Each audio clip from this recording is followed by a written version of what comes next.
Halo anak-anak, jumpa lagi bersama Bu Asri. Sekarang pembelajaran IPA KD 3.2 hari Rabu 8 September 2021. Assalamualaikum anak-anak the best, yang terbaik pokoknya.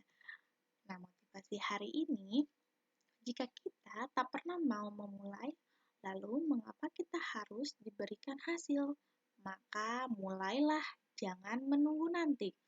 Jika kita malas, kenapa kita ingin mendapatkan lebih? Lakukan kewajiban kita dahulu, maka hak kita akan peroleh. Jadi lakukan apa yang kita harus lakukan dulu, maka kita akan memperoleh hak-hak kita. Nah, tujuan pembelajaran pada hari ini, satu, menemukan informasi tentang bahaya kabut asap, menyebutkan informasi terkait dengan pertanyaan, menyebutkan cara memelihara kesehatan organ pernapasan, menyebutkan kelainan pada organ pernapasan. Yang kelima, mempresentasikan kembali pembelajaran. Nah, bacalah teks berikut dengan seksama. Kabut asap merupakan asap dan kabut yang bercampur menjadi satu. Kabut adalah uap air yang berkondensasi atau mirip awan yang melayang di dekat permukaan tanah. Berkondensasi ini adalah zat gas yang berubah menjadi uap. Sementara asap adalah uap hasil pembakaran. Oleh karena itu, kabut asap termasuk dalam pencemaran udara. Nah, pencemaran ini adalah zat yang tidak baik.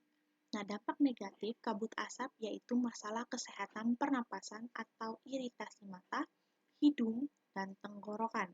Dampak ini adalah akibatnya. Kemudian kalau iritasi itu adalah jadi penyakit ya, bukan penyakit. Jadi yang disebabkan kita itu menjadi penyebab gitu ya, iritasi mata kita menjadi merah. Nah, itu disebutnya dengan iritasi. Untuk mengurangi dampak kabut asap, penggunaan masker dan kacamata sangat disarankan. Masker dan kacamata berguna untuk melindungi pernapasan dan mata selama beraktivitas di kawasan yang terkena dampak pencemaran kabut asap. Di kawasan itu berarti tempat ya. Nah, kemudian berdasarkan teks tersebut, kita dapat memperoleh informasi-informasi penting dengan mengajukan kalimat tanya. Kata tanya apa? Pertanyaannya, apa yang dimaksud dengan kabut asap? Jawabannya, kabut asap merupakan asap dan kabut yang bercampur menjadi satu. Siapa saja disarankan untuk menggunakan masker dan kacamata saat terjadinya kabut asap? Jawabannya adalah warga yang tinggal di kawasan yang terkena dampak pencemaran kabut asap. Kata tanya bagaimana? Bagaimana cara mengurangi dampak kabut asap bagi manusia? Jawabannya, kita dapat menggunakan masker yang berguna untuk melindungi pernapasan. Kosakata baru dalam teks tentu adalah kabut, kondensasi, asap, pencemaran, dampak, iritasi, dan kawasan. Nah, ayo membaca teks tentang kabut asap. Tadi sudah ya, bahaya kabut asap bagi kesehatan. Nah, tiap tahun di Indonesia itu mengalami tentang kesehatan organ pernapasannya karena disebabkan oleh kabut asap ini. Biasanya di daerah Kalimantan, Sumatera yang memiliki akibat kabut asap, kebakaran hutan ya. Tak hanya berdampak buruk bagi lingkungan, kabut asap juga menjadi ancaman serius bagi kesehatan, yaitu infeksi paru. Kemudian bisa juga bisa menyebabkan reaksi alergi, peradangan, hingga infeksi saluran pernapasan akut. Dan yang paling berat adalah menjadi pneumonia. Kemampuan paru-paru dan saluran pernapasan mengatasi infeksi juga berkurang, sehingga menyebabkan lebih mudah terjadinya infeksi. ISPA pun akan lebih mudah terjadi karena ketidakseimbangan daya tahan tubuh, pola bakteri atau virus, ditambah buruknya lingkungan. Nah, selain itu, gangguan iritasi pada mata dan kulit. Mata akan menjadi merah dan kulit akan menjadi gatal. Ya, kemampuan kerja paru-paru menjadi berkurang dan menyebabkan orang mudah lelah dan mengalami kesulitan bernapas. Kemudian memperburuk penyakit kronik di berbagai organ tubuh seperti jantung, hati, dan ginjal. Nah, ini disebabkan dampak tidak langsung ya. Jadi dapat menurunkan daya tahan tubuh, juga menimbulkan stres juga. Kemudian dapat mencemari air. Nah, dapat mencemari air ini karena air bersih ini kan kita konsumsi ya. Nah, ini bisa mengganggu saluran cerna kita. Selain itu dapat mencemari buah-buahan dan sayur-sayuran juga. Maka sangat dampak negatifnya sangat banyak ya.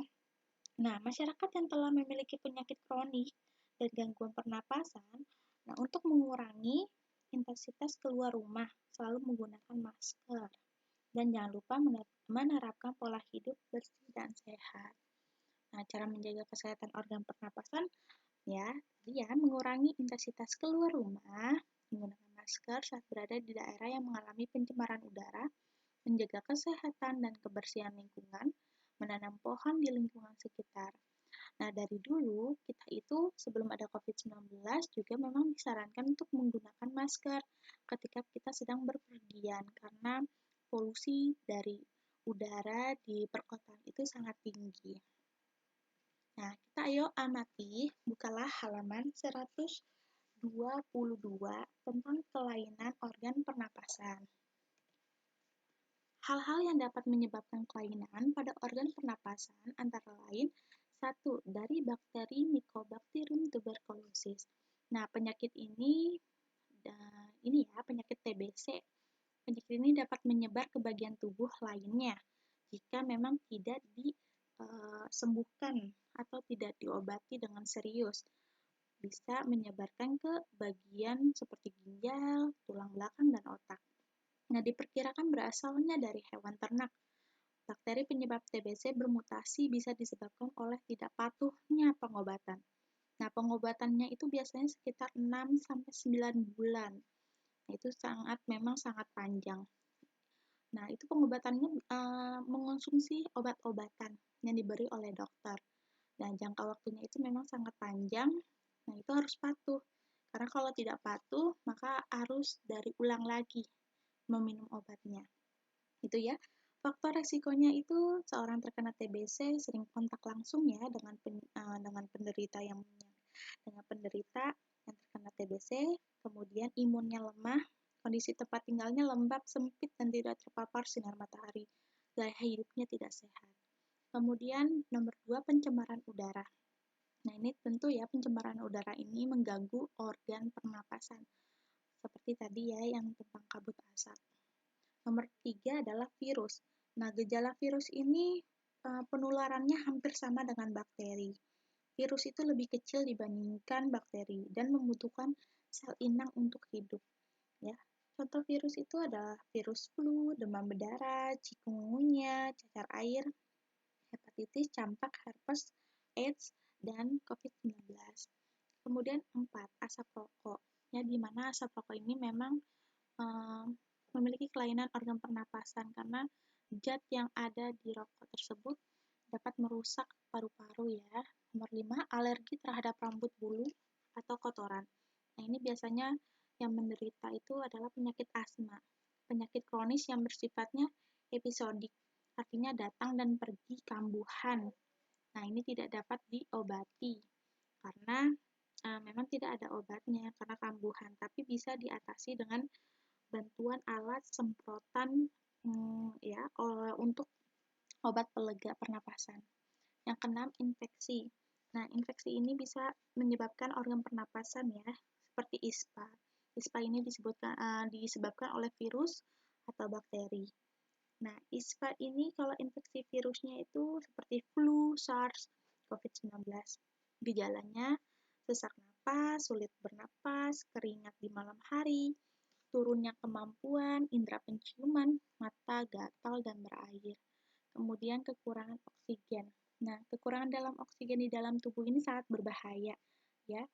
Nah, ini penyakitnya itu bisa hipoksia, kondisi rendahnya kadar oksigen di sel dan jaringan. Contohnya asma ya dan COVID-19. Dan penderitanya bisa mengalami kematian.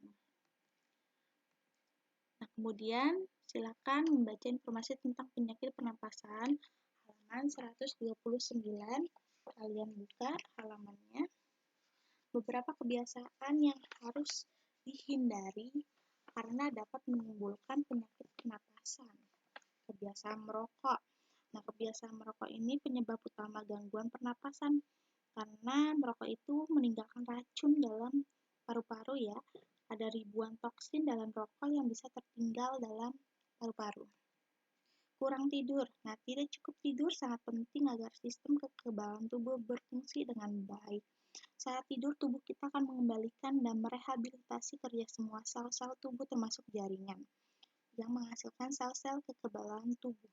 Orang yang kurang tidur biasanya cenderung mengalami gangguan pernapasan, seperti asma yang biasanya muncul karena alergi dan infeksi. Kemudian kurang berolahraga. Jika kondisi tubuh tidak fit, kemungkinan besar itu diakibatkan oleh kurangnya olahraga.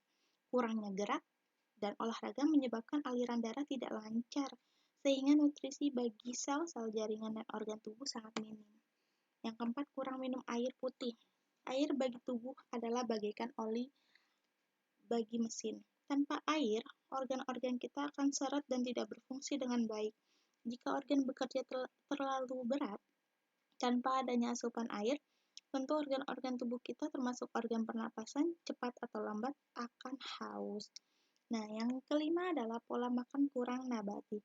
Tubuh kita tidak hanya membutuhkan karbohidrat, tidak butuh hanya nasi saja, tapi butuh lemak dan protein. Protein ini berasal dari daging-dagingan untuk berfungsi dengan baik.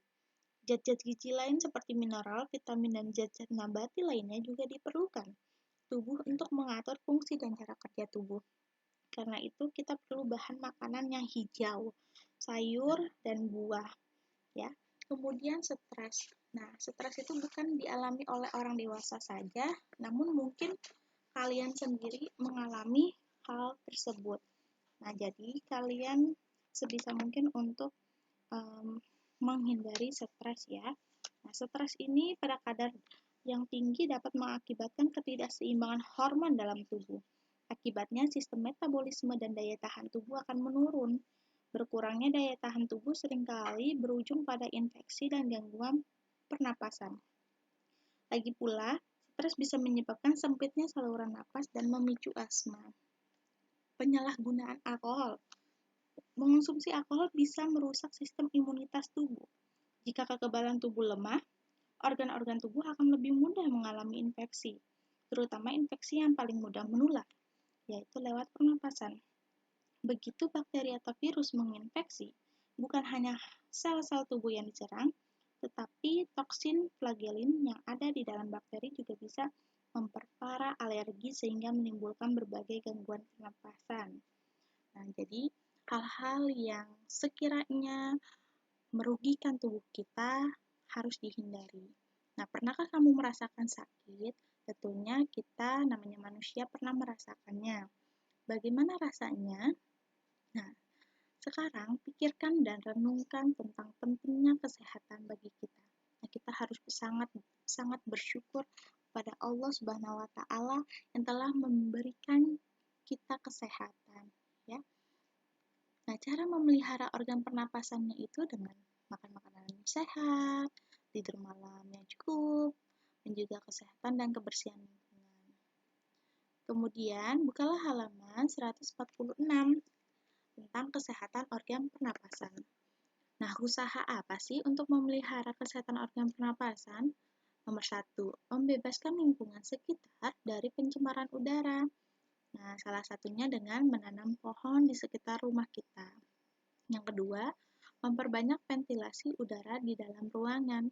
Jika ada ventilasi di rumah, maka terdapatnya tukar udara yang ada di rumah maupun di luar ya. Jadi udara dapat berganti. Nomor 3, melakukan olahraga secara rutin. 4, menarik napas dalam-dalam secara rutin. Nah, dilakukan ini pada pagi hari karena pagi hari udara masih bersih ya. Nomor 5, memperbanyak konsumsi sayur dan buah. Nah, bagi kalian yang tidak suka sayur, tidak suka buah, mulailah pada hari ini suka mencoba ya. Karena sangat bermanfaatnya sangat banyak bagi tubuh kalian. Nomor 6, istirahat dengan cukup, salah satunya dengan tidur. Nomor 7, menggunakan masker saat berpergian. Nomor 8, tidak merokok dan tidak bergaul dengan perokok. Nah, tidak bergaul dengan perokok ini maksudnya karena kalau kita bergaul dengan orang yang perokok, kita bisa menjadi perokok yang pasif, dan perokok pasif itu lebih bahaya dibandingkan yang perokok aktif. Nomor 9, jangan minum minuman yang beralkohol. Nah, untuk poin nomor 6, istirahat dengan cukup, salah satunya dengan tidur, yaitu dilakukan pada malam hari. Karena sel-sel pada tubuh itu hanya diperbaiki pada malam hari, tidak terdapat pada pagi atau siang hari. Maka biasakan tidur pada malam hari dengan tepat waktu ya. Kemudian merawat organ pernapasan dengan tidak merokok. Kenapa sih? Karena rokok banyak mengandung zat-zat kimia berbahaya seperti nikotin, tar, dan karbon monoksida. Berikut beberapa bahayanya merokok terhadap kesehatan sistem pernapasan manusia. Mudah terserang penyakit lumpuh otak, beresiko mengalami penyakit kanker paru-paru, menyebabkan penyakit bronkitis, pneumonia, atau emfisema, mempercepat kematian sel-sel tubuh, mengganggu kesehatan janin bagi ibu hamil. Nah, jadi sangat dampak negatifnya itu sangat banyak dibandingkan kayaknya dampak positifnya tidak ada ya untuk yang merokok gitu. Tapi ya itu dia, karena kalau sudah mencoba ya ketagihan, maka lebih baik hindarilah hal-hal yang merusak tubuh. Nah, tugas kalian adalah merekam suara kalian dengan menjawab pertanyaan sampai 7. Seperti nomor 1, bagaimana proses pernapasan terjadi? Jelaskan dari lubang hidung ke faring, laring, dan bronkus serta sampai paru-paru. Nomor 2, apa penyakit yang disebabkan bakteri Mycobacterius tuberculosis? Nomor 3, mengapa pencemaran udara bisa menimbulkan gangguan pernapasan? Yang keempat, bagaimana asap rokok berbahaya bagi manusia? Nomor 5, apa penyakit yang disebabkan oleh virus? Yang keenam, apakah virus dan bakteri sama? Nomor 7, bagaimana cara memelihara kesehatan organ pernapasan? Nah, silakan kalian rekam suara dan kirim tugas kalian ke Classroom. Nah, terima kasih. Hari ini sampai di sini dulu ya. Assalamualaikum warahmatullahi wabarakatuh.